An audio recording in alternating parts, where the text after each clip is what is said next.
कमरे में केवल हल्का सा लाइट लैंप चल रहा था, वह भी कोने में। मेज पर स्कॉच की आधी बोतल और एक चिकन रखा हुआ था। उन्होंने बिस्तर पर एक लड़की को औंधा पड़ा देखा जो सिर से पांव तक नंगी थी और जिसका चेहरा घने बालों से ढका हुआ था।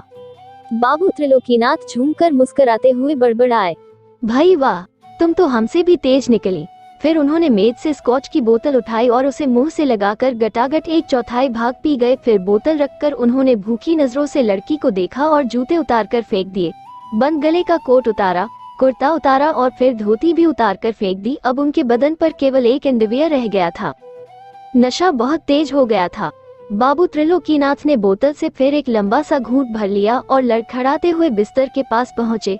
फिर झुककर लड़की को बाह में पकड़कर सीधा किया। उसी समय फ्लैश लाइट का एक झमाका सा हुआ और बाबू त्रिलोकीनाथ की आंखें चूंधिया गईं। साथ ही उन्होंने लड़की की खनखनाती आवाज सुनी, ओह सुनील डार्लिंग, कम ऑन। बाबू त्रिलोकीनाथ को ऐसा लगा जैसे उन्हें सांप ने डस लिया हो, क्योंकि यह आवाज तो 100% सुशीला की थी। चंद क्षण के लिए तो वो पत्थर की मूर्ति के समान खड़े रह गए। फिर उन्होंने बड़ी फुर्ती से कंबल उठाकर सुशीला के बदन पर डाला। फिर एक सेकंड के लिए लाइट जलाई तो उनके रहे सहे प्राण भी निकल गए, क्योंकि वो उनकी बेटी सुशीला ही थी। हे राम, कैसी स्थिति में फंस गए थे वह। बाबू त्रिलोकीनाथ ने बड़ी फुर्ती से नाइट लैंप को बुझा दिया। बड़ी मुश्किल से जल्दी जल्दी लिबास पहना।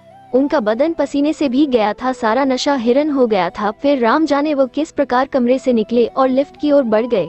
थोड़ी देर बाद वो लिफ्ट से नीचे जा रहे थे। पता नहीं कितनी देर बाद सुशीला का नशा उतरा। जब आंखें खुली तो बदन का जोर जोर दुख रहा था। उसके बदन पर कपड़े भी थे। वो चंद क्षण तक यूं ही लेटी रही। फिर उसने गर्दन मोड़ी तो सुनील पास ही सोफे पर बैठा था।